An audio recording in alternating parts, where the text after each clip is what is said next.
Le Père spirituel, que dit la Bible? Voilà les sujets que nous allons aborder aujourd'hui dans cette émission Religion et Société, votre émission que vous aimez beaucoup. D'ailleurs, nous tenons également à vous informer désormais.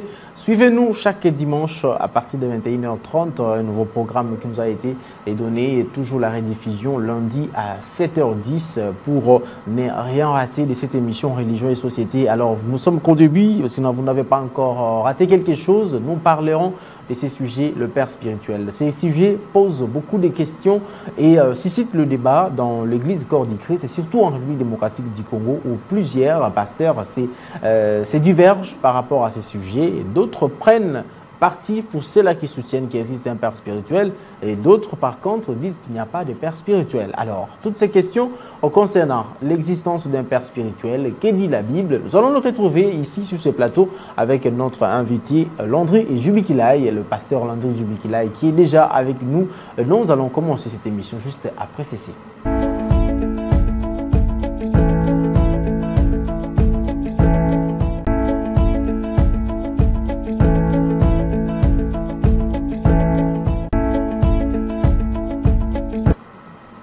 Mesdames, Messieurs, bienvenue à cette émission Religion et Société. Et donc, je suis encore très ravi de vous retrouver, surtout nombreux en train de suivre cette émission. Le pasteur Landry avec nous sur ce plateau. Pasteur Landry, bonjour. Bonjour, Papa Hervé. Et bienvenue. Merci beaucoup. Alors, c'est l'énième fois que nous vous recevons et cette fois-ci, nous allons parler de cette question-là, le Père spirituel, que dit la Bible. D'abord, ma toute première question, que signifie un Père spirituel dans les contextes chrétiens? Alors, pour répondre à votre question, j'aimerais que nous puissions justement lire la parole de Dieu afin que ce que nous allons dire puisse avoir un soubassement biblique. Donc, nous sommes dans le livre de Romains, Romains chapitre 4, et nous allons lire du 9e au 12e verset. Romains chapitre 4, verset 9 à 12. La Bible dit, « À plus forte raison donc maintenant que nous sommes justifiés par son sang, serons-nous sauvés de la colère ?» Excusez-moi, je vais retrouver. Donc, j'étais en train de lire chapitre 5, donc je suis au chapitre 4. Et nous allons lire du 9e au 12e verset. La Bible dit, « Ce bonheur n'est-il que pour le circoncis ou est-il également pour les incirconcis? Car nous disons que la foi fut imputée à justice à Abraham. Comment donc lui fut-elle imputée? Était-ce après ou avant sa circoncision? Il n'était pas encore circoncis, il était incirconcis. Verset 11. Et il reçut le signe de la circoncision comme sceau de la justice qu'il avait obtenue par la foi quand il était incirconcis, afin d'être le père de tous les incirconcis qui croient, pour que la justice leur fût aussi imputée. Verset 12. Et le père de circoncis qui ne sont pas seulement circoncis, mais encore qui marchent sur les traces de la foi de notre père Abraham quand il était incirconcis. Alors, dans ce texte, on est en train de parler d'Abraham et la Bible dit qu'il est le père des incirconcis et le père des circoncis. Donc, quand on parle de circoncis, il s'agit de juifs.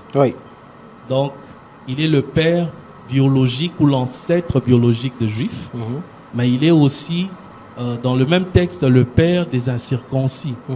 Alors, les incirconcis, ce sont les païens, donc les personnes qui ne sont pas d'origine juive.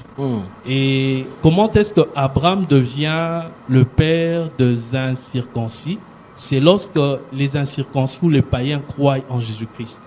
Pourquoi? Parce que Abraham, il est le père de la foi. Le père de la foi parce qu'il est parmi les premières personnes qui avaient réellement cru en Dieu. Et en ayant cru en Dieu, il devenait un modèle. Alors, pour répondre justement à votre question, un père spirituel, le mot père en hébreu signifie source. Donc, ça vient du mot Abba. Ça signifie source. C'est lui qui est à l'origine de quelque chose. De quelque chose. Voilà. Donc, lorsqu'on parle d'Abraham comme étant le père spirituel ou le père de la foi de tout le croyant, c'est parce qu'il est à l'origine. Il est l'exemple, il est le modèle de la foi. Voilà pourquoi ici, la Bible dit que les personnes qui marchent dans les traces d'Abraham, de la même manière que lui, il avait marché avec Dieu, il avait cru en Dieu, ces personnes-là deviennent aussi de fils d'Abraham, mais pas de fils biologiques, de fils spirituels.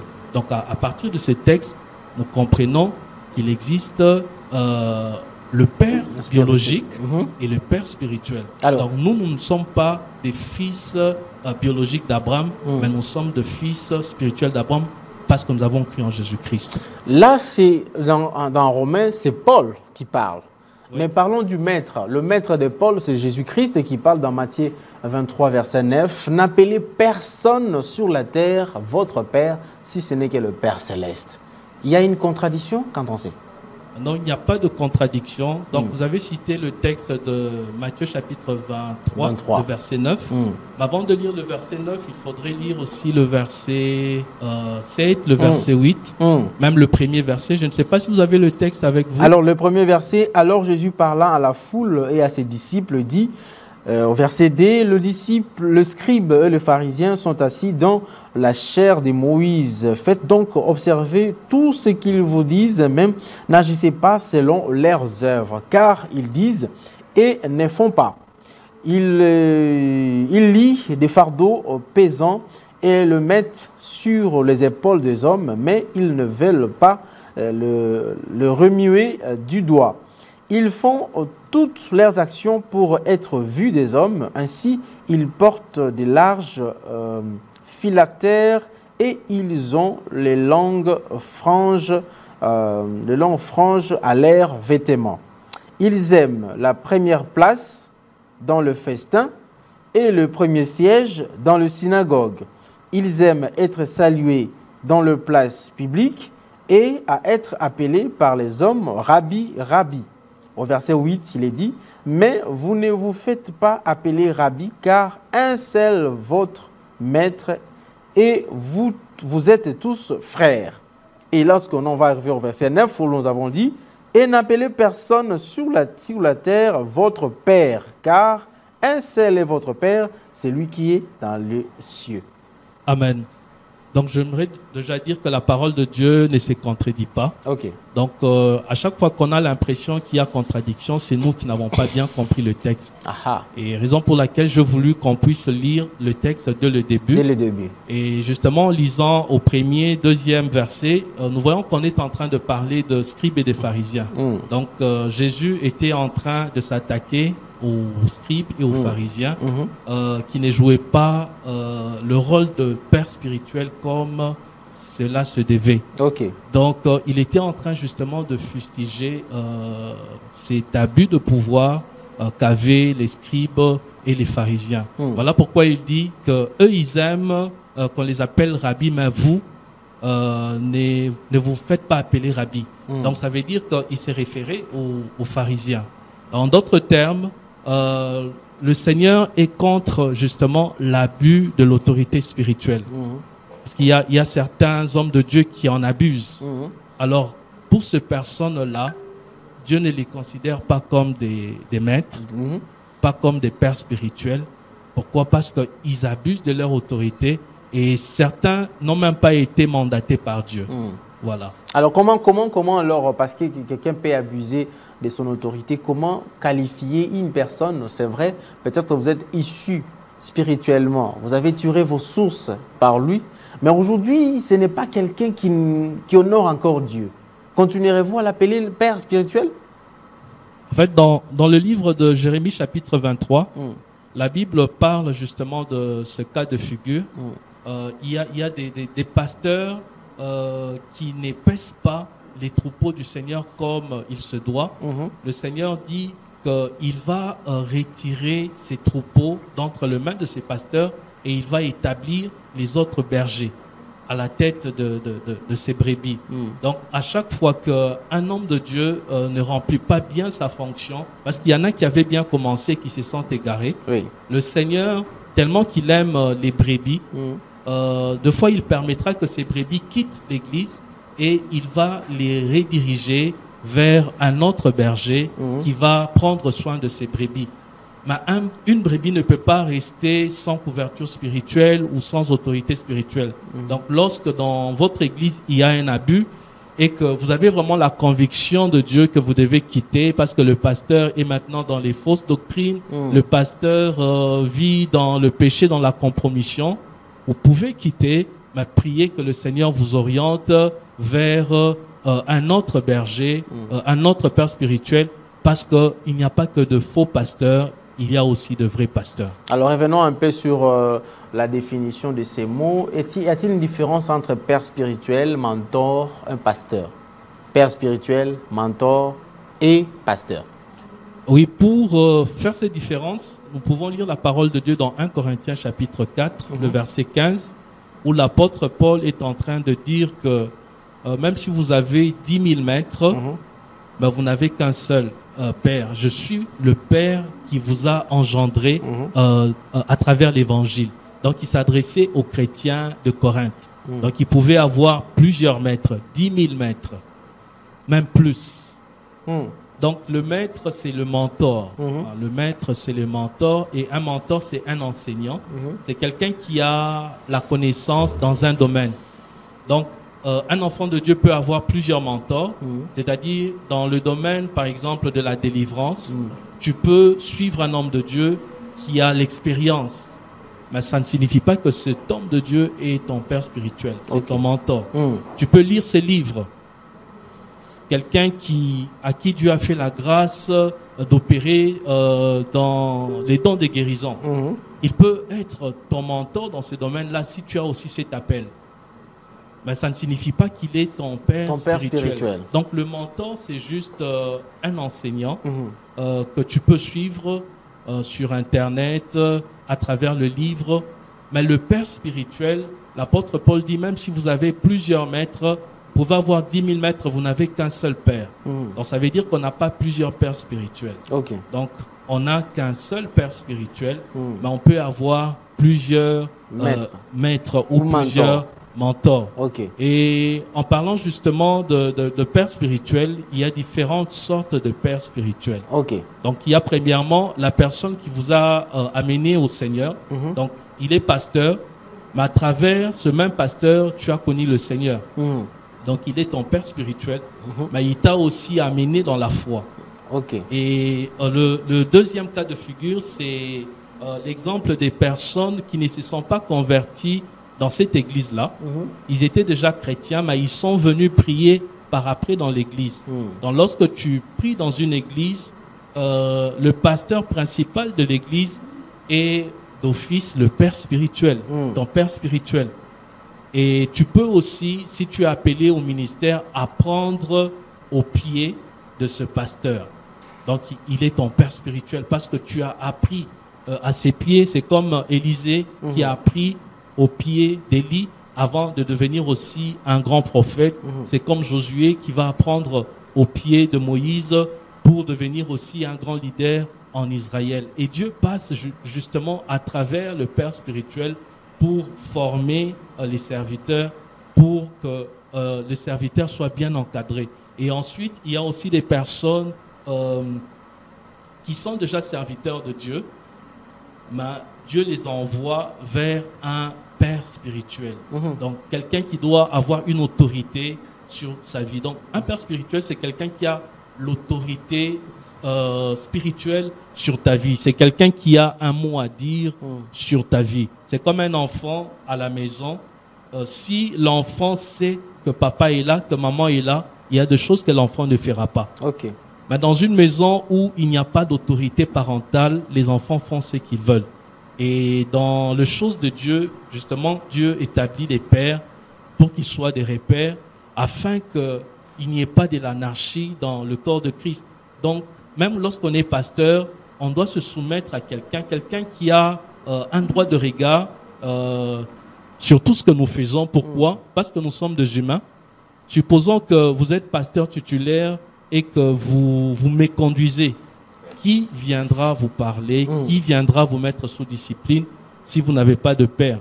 Voilà pourquoi aujourd'hui, il y a beaucoup d'abus dans certaines églises. Pourquoi? Parce que les personnes qui dirigent n'ont pas quelqu'un au-dessus d'eux qui peut parler lorsqu'ils se méconduisent pour qu'ils reviennent sur le droit chemin. Est-ce que Jésus avait un père spirituel? Ou on doit considérer Jean-Baptiste comme le père spirituel de Jésus? Je dirais que le Seigneur Jésus avait un Père spirituel et d'ailleurs il en parle dans le texte. Il dit moi et mon Père nous sommes un. Et il y a même un verset biblique qui dit personne ne connaît le Fils si ce n'est le Père. Si ce n'est le Père. Et personne ne connaît le Père si ce n'est le Fils. Alors là, il faisait allusion à Dieu. Exactement. Cela ne veut pas dire que c'est un exemple aussi pour tous les serviteurs de Dieu. Au lieu de donner ces rôles-là d'un père spirituel à un être humain comme vous, qui peut aussi tomber, qui peut aussi commettre des erreurs, qui peut aussi pécher, considérez le père spirituel seulement le Dieu Tout-Puissant lui-même. Mais Jésus-Christ, justement, il était venu pour nous servir d'exemple. Il est le Fils de Dieu, mais il est aussi Dieu. Mais malgré qu'il est Dieu, il s'est soumis au Père. C'est pour nous servir d'exemple. Donc, il y a quelqu'un qui est au-dessus de lui. Afin que nous aussi, en tant qu'humains, nous puissions avoir quelqu'un au-dessus de nous, quelqu'un qui peut nous dire de s'arrêter quand nous sommes en train de dévier. Et cette personne-là, c'est une personne que Dieu place. Parce qu'il y a des gens aussi qui choisissent de père spirituel selon la chair. Normalement, un père spirituel, c'est une autorité spirituelle que Dieu place sur ta vie. Et c'est cette personne-là qui sera un bon père lorsque c'est Dieu qui l'a placé sur ta vie. Donc le Seigneur Jésus, comme je le disais, avait un père spirituel, c'était son père. C'était son père. Voilà pourquoi il disait, personne ne connaît le Fils si ce n'est le Père. En d'autres termes, entre le Fils et le Père, il y avait une proximité, il y avait une communion, il y avait une intimité. Et par là, qu'est-ce que j'aimerais dire? Donc, un père spirituel, c'est quelqu'un avec qui nous devons avoir une proximité. Quelqu'un avec qui nous devons avoir un contact physique, une relation physique. Donc, il n'existe pas de père spirituel virtuel. Parce qu'actuellement, avec les réseaux sociaux, il m'arrive de fois de lire certains textes, certains messages que je reçois, quelqu'un qui m'écrit mon père, alors que je ne les connais pas. Donc, normalement, il vous considère déjà comme père. Peut-être parce qu'il vous suit dans les réseaux, il suit vos prédications, il vous suit dans l'émission, il s'est dit, en tout cas, c'est au travers de ce qu'il fait, je suis converti, automatiquement, c'est mon père. Je pense que le vocabulaire approprié à utiliser, c'est mentor. Mais le père, c'est quelqu'un qu'on doit connaître. Voilà pourquoi le Seigneur dit, personne ne connaît le Fils si ce n'est le Père, et personne ne connaît le Père si ce n'est le Fils. Donc il y a une relation d'intimité, de proximité. Et c'est vraiment ça.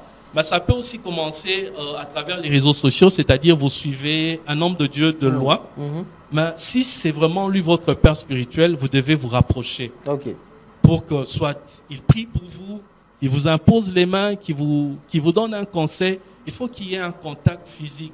Et c'est comme ça que vous allez vraiment bénéficier de la grâce que Dieu a déposée sur le père spirituel. Mais quel est le rôle? Quel est le rôle qu'il doit jouer nécessairement dans la vie?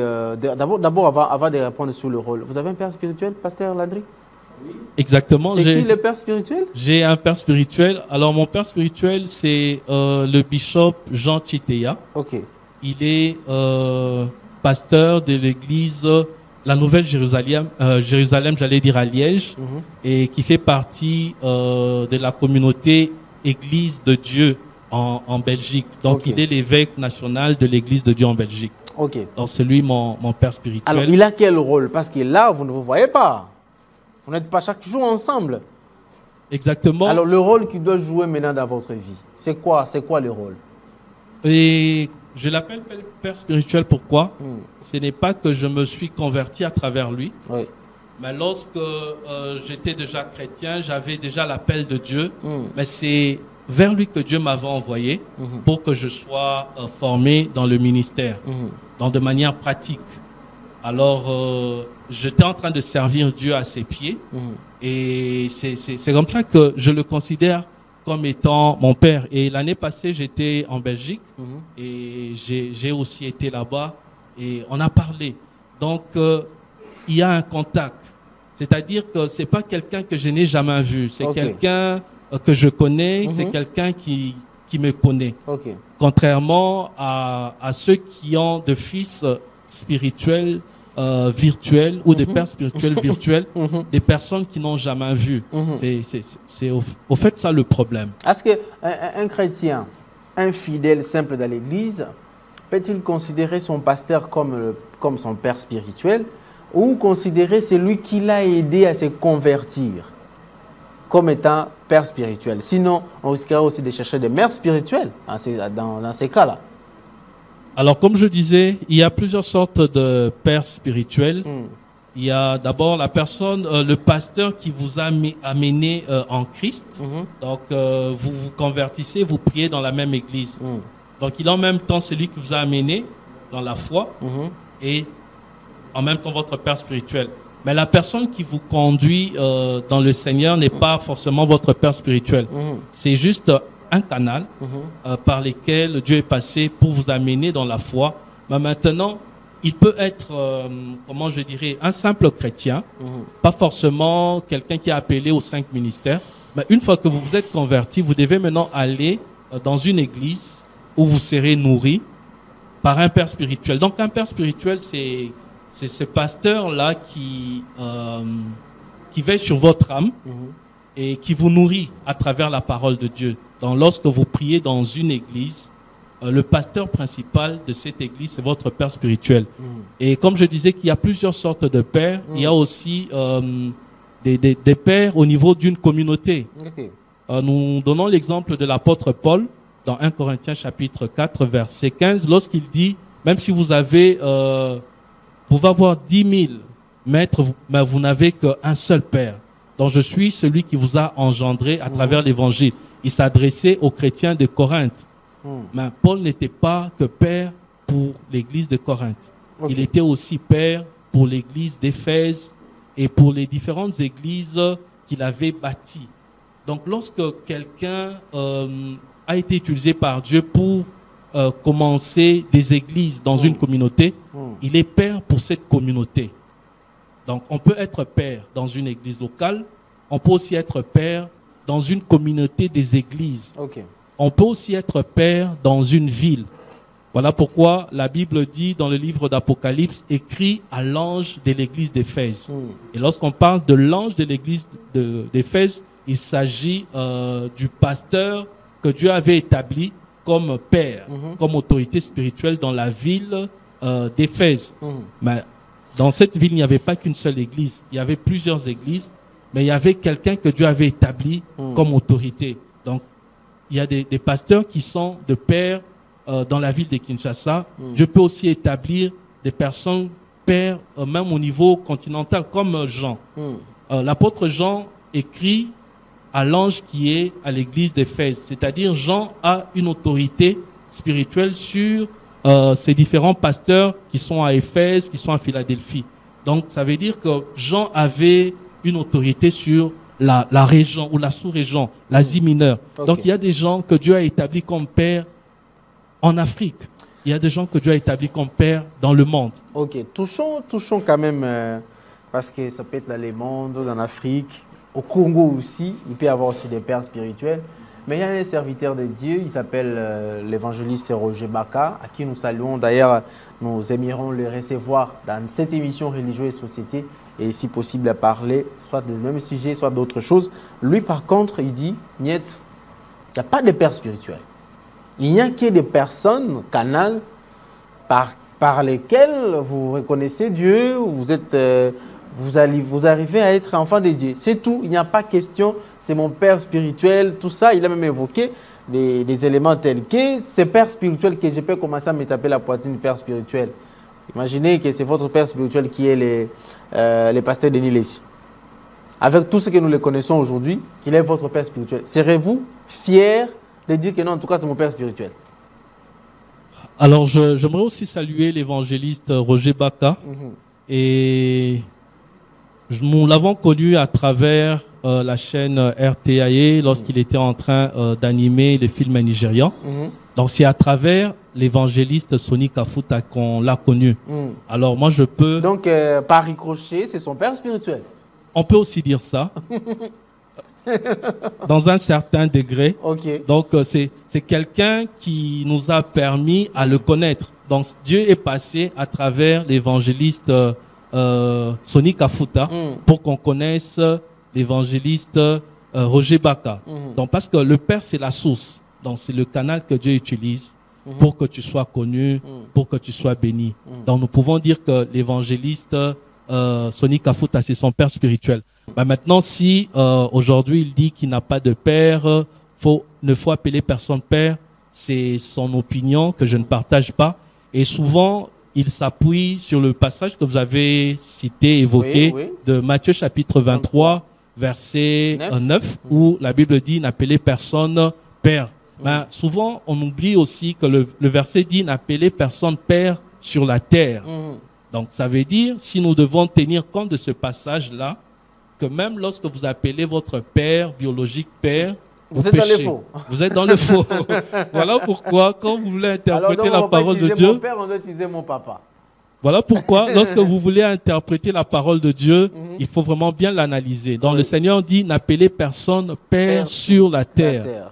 Est-ce que quand tu appelles ton père biologique père, tu pêches? Non.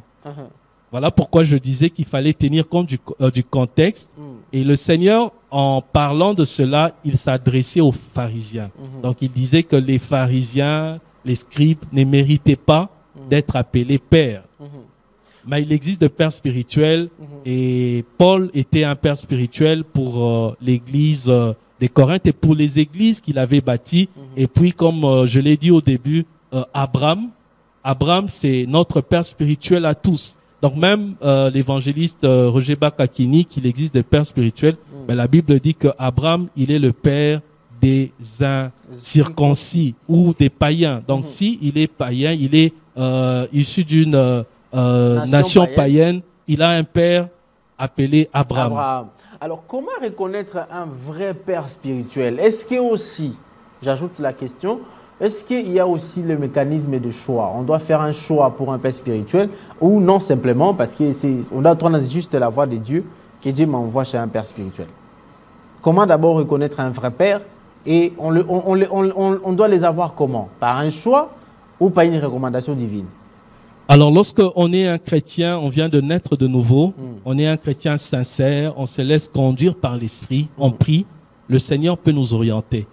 Il peut nous orienter à travers un rêve, il peut nous orienter à travers une vision, une prophétie, mais aussi par une conviction. Vous pouvez aller dans une église, vous écoutez le message que le pasteur prêche, vous êtes convaincu que c'est vraiment lui mon père, c'est ici que je dois rester. Donc il faut vraiment se laisser conduire par le Saint-Esprit. Et comme je disais, vous pouvez avoir un père spirituel et qu'il meurt, il faut trouver un autre. Alors il faut prier que le Seigneur vous oriente afin que vous puissiez trouver un nouveau père. Et je disais aussi qu'un père spirituel peut s'éloigner de Dieu, peut se détourner de Dieu. Et lorsque vous êtes sincère, le Seigneur va vous orienter vers un autre père. Mais vous ne pouvez pas dire que je suis chrétien, je n'ai pas de père, je n'ai pas de couverture. Alors parmi les choses que les pères apportent, il y a aussi la couverture spirituelle. Donc, lorsque tu es avec un père, tu es couvert par l'onction que Dieu a déposée sur sa vie. Et ça va te protéger par rapport aux multiples combats, parce que le diable cherche à nous attaquer, à nous combattre. Mais lorsque tu es sous la couverture d'un père, tu es protégé. C'est comme un enfant qui est sous le toit parental. Il est protégé de tout ce qui peut arriver à l'extérieur. Et les pères amènent aussi l'enseignement de la parole de Dieu. Donc, et ils nous apportent aussi leur expérience. Voilà pourquoi la Bible dit dans Romains chapitre 4, nous devons marcher sur les traces d'Abraham. C'est-à-dire qu'Abraham a frayé le chemin. Nous devons suivre son exemple. Donc, un père spirituel, c'est un modèle, c'est un exemple. C'est quelqu'un qui s'est converti avant nous, qui a été dans le ministère avant nous. Et nous qui venons, nous devons nous ressourcer auprès de lui et le considérer comme un modèle. Alors, pasteur, ça sera votre dernier message aujourd'hui, parce que nous sommes arrivés à la fin, un message pour tous les croyants. Pour ceux-là qui ont été parfois déçus des comportements de ces personnes-là qu'ils ont choisi comme père spirituel, un pasteur, mais qui s'est perverti après. Et pour ceux-là qui doutent qu'il n'y a pas de père spirituel, un message, 30 secondes, on s'arrête là. Alors j'aimerais dire au peuple de Dieu, si dans la Bible on parle de père spirituel, c'est que c'est quelque chose de très capital. Et lorsque nous regardons dans les Écritures, il y a plus de 1000 mentions du mot père. Donc le mot père dans la Bible existe, père spirituel existe. Et alors moi je demanderais aux chrétiens de chercher à avoir un père. Si tu n'as pas un père, prie, demande au Saint-Esprit de t'orienter, car cela est bénéfique pour toi. Tu bénéficieras d'une couverture spirituelle.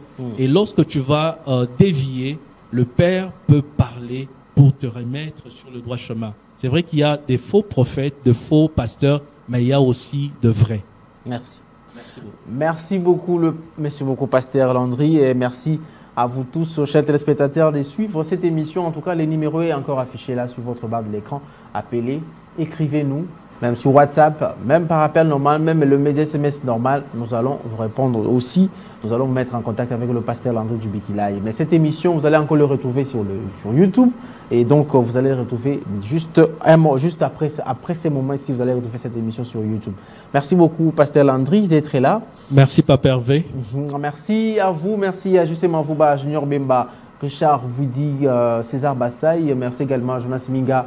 Merci au directeur des programmes Tristan Énergie Lelo. Merci à Charles Mouzad, les livres avec qui parfois nous préparons l'émission. Et merci au patron de la PES Télévision, M. Patrick Ngandouchi. Donc je vous fixe rendez-vous très prochainement avec un autre invité, une autre thématique. Et nous allons parler encore de beaucoup de bonnes choses dans cette émission Religion et Société. Au revoir.